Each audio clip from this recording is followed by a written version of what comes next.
Yo, what's up, y'all? How we doing? My name's Osiris Franklin. I'm a Savannah-based DP. Y'all, I am shooting in Florida. I always get Atlanta stuff, so 4 hours that way. I don't ever go 4 hours that way, so hey.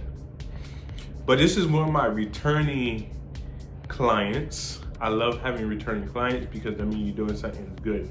So always have returning clients, and if you could work on something, keep moving up. And my friends told me about the Kamikaze. So this is the first time I'm trying these. They are much more bigger and bulky. I'm charging this one right here, just FYI. So we have 4 mics, 4 Kamikaze. And I heard some good stuff. Hey, Kamikaze. We're gonna test y'all out. So yeah, we're bringing that. We have a 4-panel podcast. These light stands from Shape are very good. They hold my 600. I have a 200 right there, but most important part, they hold the 600. If they could hold the 600, I don't have to bring them right there. I don't have to bring these 2 C-stands at all. C-stands are way heavier. These are great. I could fit these in this case right here. But I cannot fit these C-stands up in there, y'all, but yeah. So right now I'm packing all the cases and everything, the FX6, the FX3s, the meta glasses. You cannot forget your meta glasses, and the mics and everything, making sure everything's in there. You know, just a routine check and making sure, and just packing, just a routine packing. Nothing crazy here, but just wanting to show y'all that SKB case is super dope. Like, I just love that case. It fits a lot of stuff in there, all my softboxes and that C100 from Zoom. So we are in Orlando today. So today we are filming about 3 or 4 interviews, and then we're gonna do some like not man on street, but walk and talk. I don't know why, but I say man on street interviews. We're doing some walk and talks. So hopefully I film a little bit of that, to show y'all what I'm doing with the walk and talk. And we're supposed to be at a studio today doing the interviews. So a 4-panel podcast. We're gonna say it like that, 4-panel podcast. I think that's what we're gonna call it now. We can't really call it interviews because it's more like a podcast. So yeah, I see y'all wanna get there. Peace. What are you guys thinking?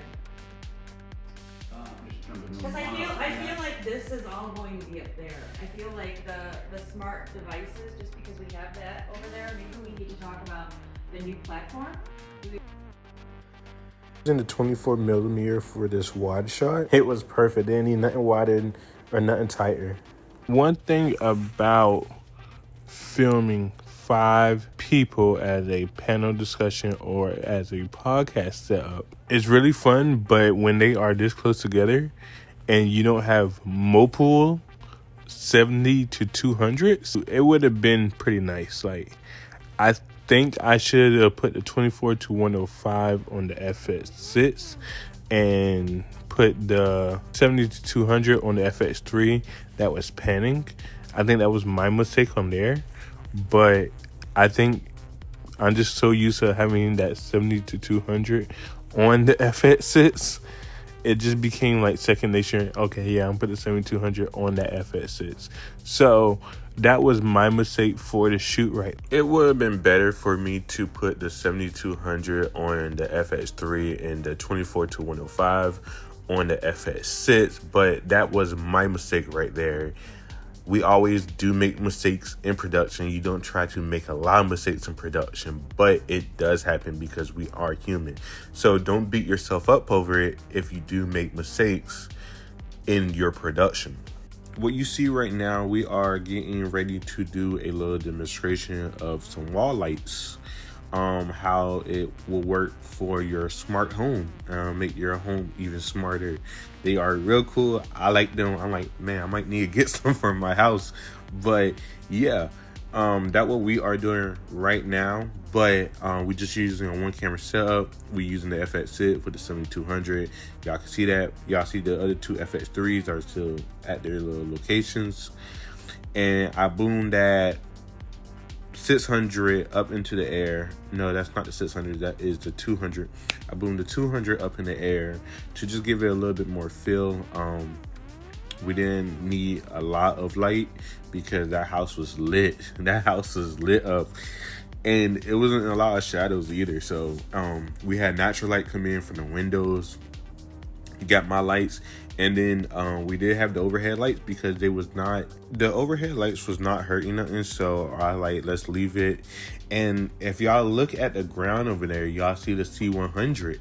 I love using the C100 in this little, like, tiny little spots on where I could just use it every so often. That's to give him some light behind him, just give him a little pop of light, because behind him was a little dark because all the lights is facing him and there was no light behind him to lit him up. Like, so I put the C100 down there and it did great. So I think I put it down at like a 55 Kelvin. What can I do as in making my setup time faster? Same lights, camera, all of that. Most time I have my memory already in the cars. I already know what lenses I want to put on the camera. But what do y'all do as in making you faster with your clients and not using up as much time for setup?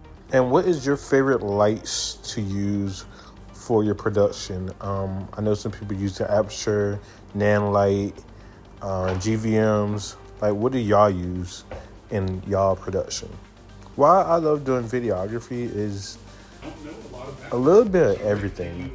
I get to meet amazing folks, amazing people, and go and travel new places. That's one thing that I love about videography and cinematography and doing documentaries, doing all of this work, all this different type of work, dealing with the camera, because I get to meet new people. I get to meet some of y'all, and it broadened my horizon. So this is why I do what I do.